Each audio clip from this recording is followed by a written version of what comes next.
the freest country in the world. Thanks for joining me on this network. I'm Cyrus. Be sure to subscribe and click on this channel for more.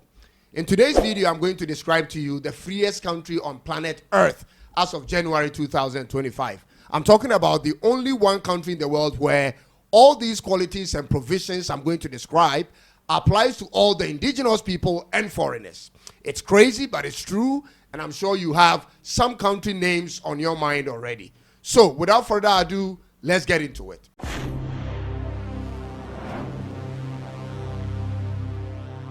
So, this one country is made up of multiple ethnicities with multiple tribes and languages and religious beliefs. The country officially has 100 ethnic groups, and yet they somehow, some way find a common ground to coexist with little or no scuffles. They've lived side by side other tribes for many centuries, and what makes them unique is their ability to intermarry across tribal and religious lines and still live together in peace.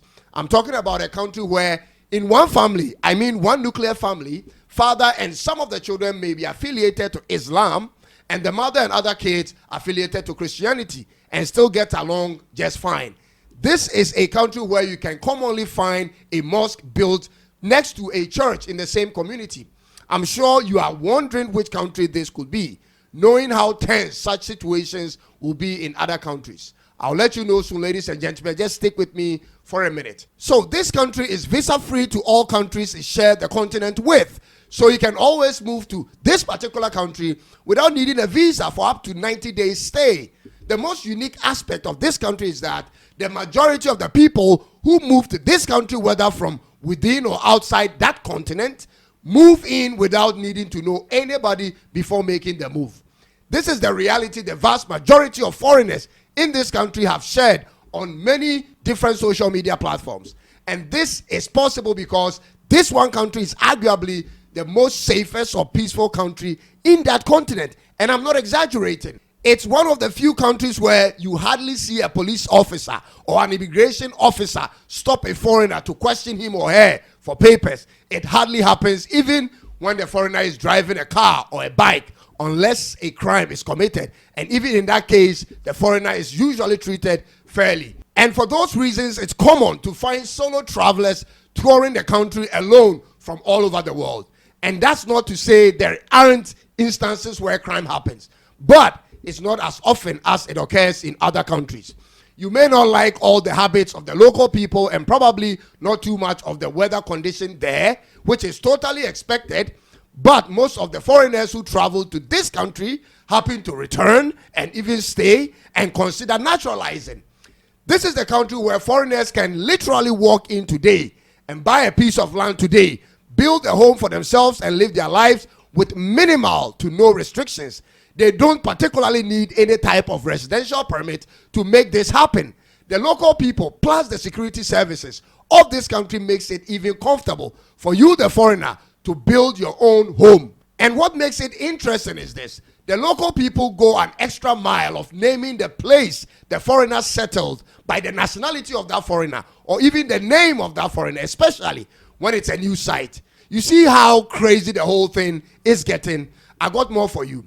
Once you are in this country, you are free to marry anyone, like without going through any official ordinance system of the state. It can be done traditionally and will be accepted by the local spouse's family. Now, this country, in addition to all these, has one of the world's easiest paths to becoming a citizen. You don't need to learn any of the local languages to be granted citizenship. And they have many local languages. Once you speak English, you can go through the 5-year program to get yourself naturalized.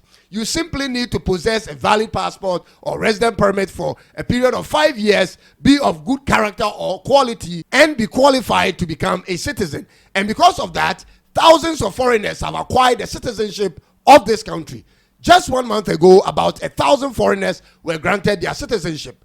The next interesting thing to talk about is the food in this country. They have the types of food that puts a lot of weight on you the moment you fall in love with them. Once you get used to the food and the culture surrounding the foods, it's almost impossible to go a day without having a taste. Many have put on massive weight since they relocated to this country, and it is what it is. Now, let's talk about the local people. They are one of the world's most friendliest and relaxed people you find anywhere. They are used to seeing foreigners, watching foreign shows and movies, and enjoy traveling overseas. And so they naturally have a soft spot for non-locals. They accommodate people from all around the world and from friends and family from outside of the region. And so most homes actually cook meals and leave leftovers when a visitor or a foreigner should visit impromptu. It's quite an interesting concept. It's a type of country where you don't need to know people for a long time to be accommodated in their homes. This country becomes a tourist destination during Christmas and Easter holidays. It's a non-stop clubbing, carnivals, and tourist site visits. You definitely need to know the name of this country and perhaps put it on your to-do list for this Easter holidays. By the way, what country do you still have in mind? Let's hear from you in the comment section. It's Ghana, ladies and gentlemen, the country of the birth of the great Dr. Kwame Nkrumah, the Pan-Africanist and the greatest black man in modern day world history. The same country of Kofi Annan, the only black man to serve as the United Nations Secretary General. The same country that was the center for shipping all black slaves for all over the world, to every part of the world. I mean, and I don't know what to make of it, whether good or bad. Help me. But if you haven't visited Ghana yet, I suggest to you, you plan for it. Whether you live in Africa or outside the continent, this one place will change your mind like it's done to many foreigners who have been here in the last 30 years. Welcome to Ghana, the gateway to Africa. Be sure to subscribe and click on the notification bell for more of my contents. Akwaba, and it's bye-bye for now.